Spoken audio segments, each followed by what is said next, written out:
Hello दोस्तों, stock market IQ channel में आप सभी का बहुत बहुत स्वागत है। दोस्तों, मार्केट में कुछ ऐसे शेयर हैं जो कि हम लोग को धीमे धीमे करके बहुत शानदार रिटर्न्स देते हुए देखने को मिलता है over the period of time. तो ऐसे ही एक शेयर के बारे में इस वीडियो में हम देखने जा रहे हैं। और पहले ही बता दूं, जो भी चीज़ें इस वीडियो में हम देखने जा रहे हैं वो बस लॉन्ग टर्म के लिए हम लोग एनालिसिस करने जा रहे हैं। अगर आपका जो इरादा है या फिर आपका जो नज़रिया है वो अगर शॉर्ट टर्म के लिए है तो आप चाहो तो इस वीडियो को भी स्किप कर सकते हो। तो कौन से शेयर है वो तो देखेंगे। और एक बात बता दूं कि ये जो कंपनी है ये हम लोगों को एक टाइप से मोनोपोली भी एंजॉय करते हुए देखने को मिलता है। तो ऐसा क्यों कह रहा हूँ, जब इस कंपनी का जो प्रोडक्ट्स देखेंगे तब आपको आइडिया हो जाएगा। तो इस वीडियो को हम 3 पार्ट में डिवाइड कर लेते हैं। सबसे पहले हम कंपनी का जो चार्ट पैटर्न है उसके बारे में देखेंगे, और सेकंड पार्ट में हम कंपनी का जो फाइनेंशियल्स है, कुछ फंडामेंटल पैरामीटर्स है, रेवेन्यूज़ हो गया, प्रॉफिट हो गया और जो बैलेंस शीट हो गया उसके बारे में देखेंगे। और फाइनली कंपनी का जो प्रोडक्ट्स है या फिर कंपनी किस सेक्टर में इन्वॉल्व है उसके बारे में भी हम लोग देख लेंगे। तो चलिए वीडियो को स्टार्ट कर लेते हैं। तो अभी आ गए हम कंपनी के चार्ट पैटर्न के ऊपर।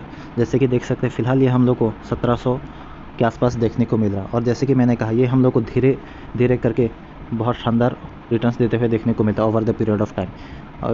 अगर एक महीने की चार्ट पैटर्न देखा जाए, कंपनी ने, इस शेयर ने हम लोग को 7% के रिटर्न्स दिए। अगर 6 महीने के चार्ट पैटर्न देखा जाए तो यहाँ 6% थोड़ा हम लोग को कंसोलिडेशन फेज़ में जाते हुए देखने को मिलता है। और एक बात बता दूं, मैं जब ये 10% के आसपास गिरावट देखने को मिला था तब भी मैंने थोड़ा सा इस पर भी माल उठाया।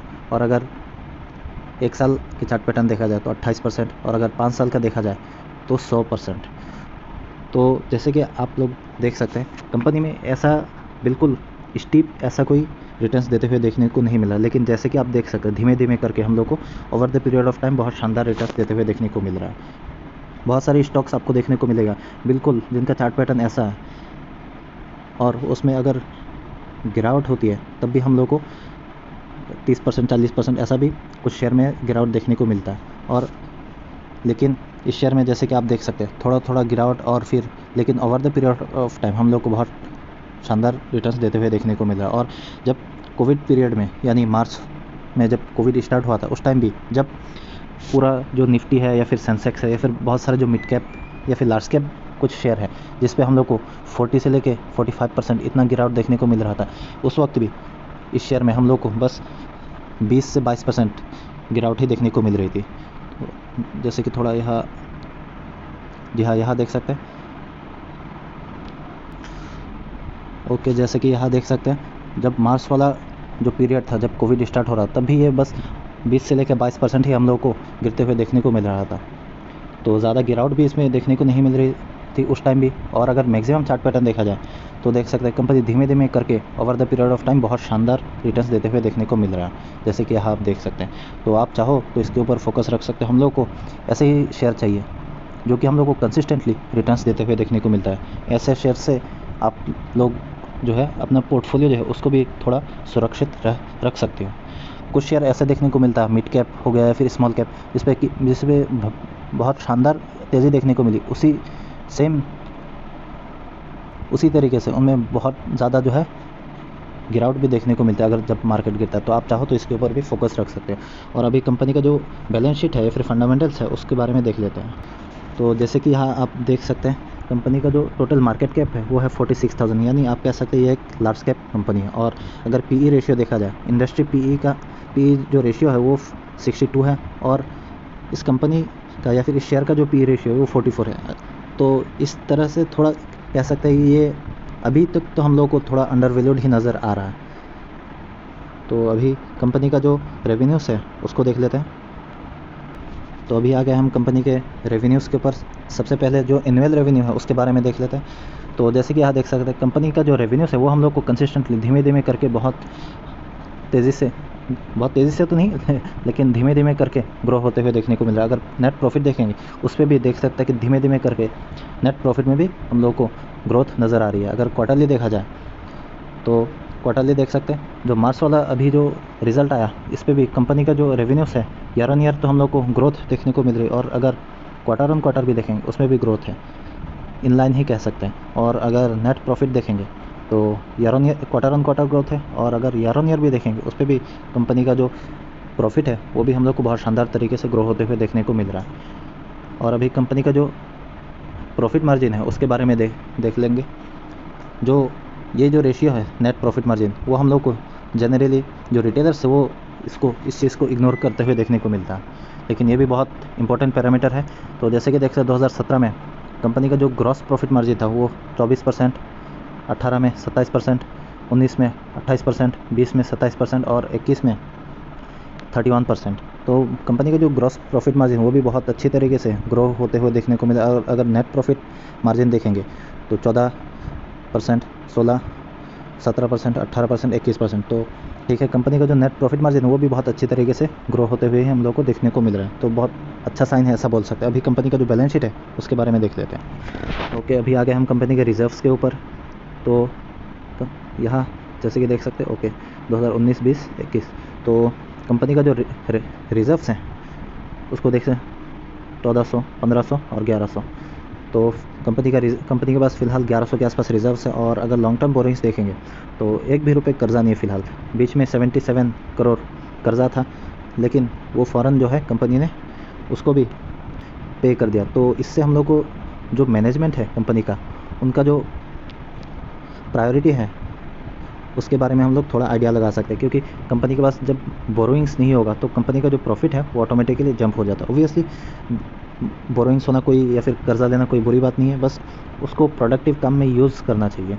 और अगर शॉर्ट टर्म बोरोइंग देखेंगे तो शॉर्ट टर्म बोरोइंग्स भी कंपनी के पास एक भी रुपये नहीं है, यानी जो शॉर्ट टर्म कर्जा है वो भी नहीं है कंपनी के ऊपर। और अगर कैश देखा जाए तो 400 करोड़, 421, 867। तो कंपनी के पास जो कैश है वो भी अच्छी तरीके से ग्रो होते हुए देखने को मिले। तो कह सकते हैं कंपनी का जो बैलेंस शीट है या फिर प्रॉफिट है और रेवेन्यू है वो भी बहुत शानदार देखने को मिल रहा है। और अभी कंपनी का जो प्रोडक्ट्स है उसके बारे में देख लेते हैं, और इससे आपको आइडिया हो जाएगा कि मैंने क्यों कहा कि कंपनी जो है एक टाइप से मोनोपोली भी एंजॉय करते हुए देखने को मिलता है। तो अभी आ गए हम कंपनी के वेबसाइट के ऊपर। जैसे कि आपको नाम से ही आइडिया हो गया होगा, कोलगेट, यस दोस्तों, कोलगेट पाल्मोलिव जो है, जैसे कि टूथपेस्ट हो गया, टूथब्रश हो गया, जो माउथ वॉश हो गया, तो इससे रिलेटेड हम लोग को कंपनी प्रोडक्ट मैन्युफैक्चर करते हुए देखने को मिलता है। और ये जो है हाउस होल्ड में भी बहुत ज़्यादा यूज़ होता है। आपके घर पे भी शायद कोलगेट ही यूज़ हो रहा होगा। और मैंने ऐसा क्यों कहा कि कंपनी एक टाइप से मोनोपोली भी एंजॉय करते हुए देखने को मिलता है, इसलिए कि जैसे कि मैंने कहा कि जो पीडीलाइट कंपनी का जो प्रोडक्ट्स है, जैसे कि फेविकॉल हो गया, तो वो क्या है, एक टाइप से ग्लू है या फिर एडहेसिव ही है। लेकिन जब लोग वो ख़रीदने जाते हैं तो लोग यही कहते हैं कि फेविकॉल चाहिए। वो जो प्रोडक्ट है वो खुद ही एक, मतलब जो ब्रांड है वो खुद ही एक प्रोडक्ट हो गया। तो आप लोगों ने भी शायद नोटिस किया होगा, जब भी बहुत से लोग जाते होंगे मार्केट में तो जब टूथपेस्ट लेते हैं तो यही कहते हैं कि कोलगेट चाहिए या फिर पेप्सोडेंट चाहिए, वो तो अलग ब्रांड होगी। तो इसलिए मैंने कहा कि ये जो है कंपनी एक टाइप से मोनोपोली भी एंजॉय करते हुए देखने को मिलता है। और भी इनका प्रोडक्ट है, जैसे कि कोलगेट पाल्मोलिव हो गया, वो भी देख लेते हैं। तो जैसे कि यहाँ देख सकते हैं हैंड वॉश से रिलेटेड भी हम लोगों को ये कंपनी में चीज़ें मैन्युफैक्चर करते हुए देखने को मिलता है। ये सब जो है सारे ये सब नेट पे अवेलेबल है। आप चाहो तो कंपनी की वेबसाइट विजिट करके आप इनके जो प्रोडक्ट है उसके बारे में जानकारी ले सकते हो। आजकल सारी चीज़ें नेट पे अवेलेबल है।